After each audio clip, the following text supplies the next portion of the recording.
My name is Rashelle, and I was inspired and convicted by reading the book Shut the Hell Up.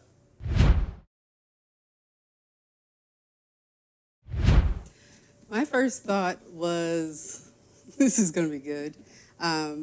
Probably because, this is coming from a pastor who obviously is a pastor of a Christian church, and he's using the word hell in his title. But knowing him as I have, I knew that he was going to just pour out so much truth about what the word hell means, to lay out that foundation, to dispel that lie that people probably have in their head. And then he was going to take us in, and I was excited about it when I first heard it. The thing that in this process that surprised me while reading the book was how challenging it would be for me, particularly as we got into the meat in the middle and towards the end of the book, because it's really a call to confront where you really are. And that was challenging for me, realizing that I was about what I really believed and what I didn't really believe. So that was very challenging for me, but I've learned to embrace that challenge as, okay, that's an area where I need to grow in. So I hope that doesn't hinder anybody from reading the book, because it's the point where he calls us. He meets us where we are and takes us from there. So I'm grateful for reading the book. But it was challenging when I went through it, for sure. As a result of reading the book, I do believe that I have grown. And the first place, I would say, is being okay with where I am, to the degree that God actually knows where I am, and not trying to hide that, because so much of when you go from a performance-based household, you're not trying to really show where you really are. You're just trying to perform to try to get somewhere, and even if you're not there yet, you fake it till you make it, which is, unfortunately, gets exposed at some point. So first, acknowledging where I really am, and then taking that step to grow from there, challenging those voices that are mostly, for me, internal, and doing something different with it. So I have grown from reading the book. The internal voices I've discovered for myself in the process of reading this book are basically lies that have been, that I have basically adapted as my own. And they might have come from persons in my upbringing. They might have come from others, but those people aren't in my life telling me those voices now. I'm telling me those voices, myself those voices. And so I am recognizing voices like, you're not good enough, or you keep messing up, or you're going to get it wrong. Those are voices that I have struggled with, and I'm learning to shut them up, because they are coming from a place of hell. They are not filled with life and truth. So those are some of my voices I'm struggling with. Not struggling with, coming to a place of truth with. The experience of reading this book has helped me shut the hell up in my life, and certainly, at least to begin to, is at least recognizing that there's a voice going on, and that I don't have to live with that voice.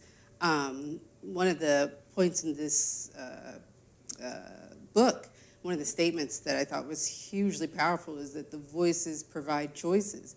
And I, at least now recognizing that it's a voice I don't have to live with, now I have a choice if I'm going to continue to live with it or not. I can actually be in a place of freedom from that voice. And so that was one of many places where the voice helped me to shut the hell up. Some of the book helped me to shut some of those voices up. Yes, well, it was pretty much a shortened screen from a picture, a diagram he has on one of his pages in chapter 7 about how God takes us through this process. And to be clear, it's God taking us through this process. But he lays out how God confronts us, he then challenges us, then convicts us, and convinces us. God calls us, God commits us, and then we change.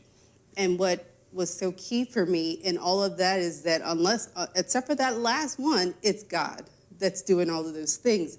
So, and he spells through in detail in chapter 7, but that essential diagram spells out what I thought was hugely impactful in the book, as God meets you where you are and takes you through that process. If you're open to it, there's no excuse towards shutting the hell up. This actually was from page 9, early in the book, where the author writes, "Hell is at war with everyone positioned to reveal God's glory. The enemy's most sophisticated method of warfare is to attack Christians through flaming missiles launched against one's mind. These hell-born projectiles are intended to produce warped worldviews, erect walls that keep us from receiving God's liberating truth, and activate unstable thoughts, emotions, and impulsive behaviors within us. Therefore, any child of God who desires to overcome the obstacles that have been wickedly and maliciously launched against them must first reconcile that, though unseen, there does exist a severe, unrelenting spiritual attack against them, and number 2, determine that they are going to use their faith to shut down hell's influence in their life." And that passage was huge for me because from the Bible it says we were all created for God's glory. And so that means anyone, even if they know it or not, has the opportunity to go through this process and change and shut the hell up so that we can all live for God's glory. And I thought it was also key because this, in a sense, gave me a place where I can direct my faith towards. It doesn't have to be, I just believe in this, I'm a believe in God, I have faith. But no, I'm going to direct it because I believe in the God who he says he is, and that he can help me shut the hell up, that he can help me be transformed for his glory, which is why we're all created.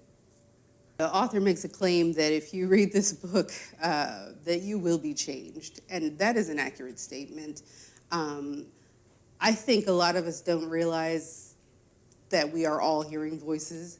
I work particularly in mental health where it's considered a disease or a condition if you're hearing voices, but that's one end of hearing voices. All of us are hearing voices, most of it internal. Maybe it's your conscious, your subconscious, what have you, is your thoughts, but we're all hearing voices, and then it will change you once you recognize you don't have to live with that. You don't have to stay there, and I think that that's the place of freedom that you can at least start from, to realize, yes, it will change you. How far you go in that change is up to you because it is a choice. Voices provide choices, and you have a choice. And I think that in itself is a place of freedom. The fact that you have a choice, because I hear that so much in the work that I do, I didn't have a choice. And that's a lie from the pit of hell. It needs to also be shut up. I believe this book is for everyone, absolutely everyone, from the atheist all the way to the mature kingdom disciple. The book will meet you where you are because God will meet you where you are. And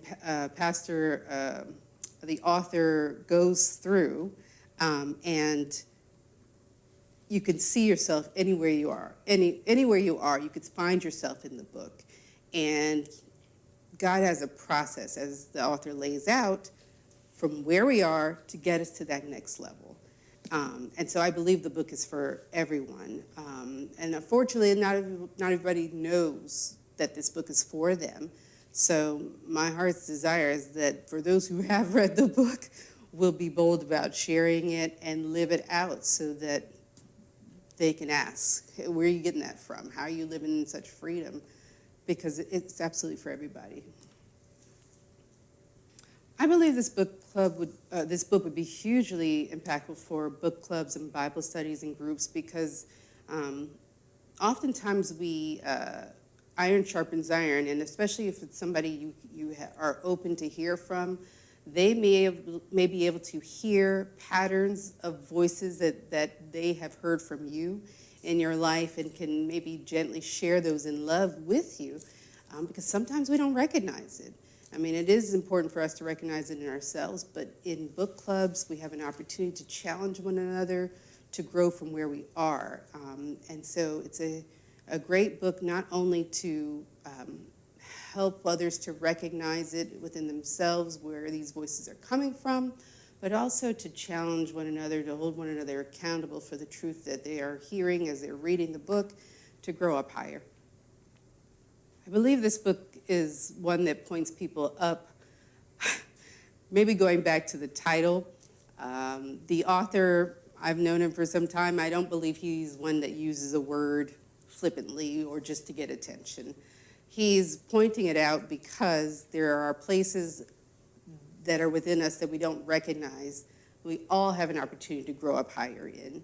And if you believe you're there already, if you believe that you don't have any further room to grow, that's another story that probably needs to be dealt with. But the point is that the author in his writing and in his sharing of truth, it's an opportunity to, from wherever you are, to grow up from there.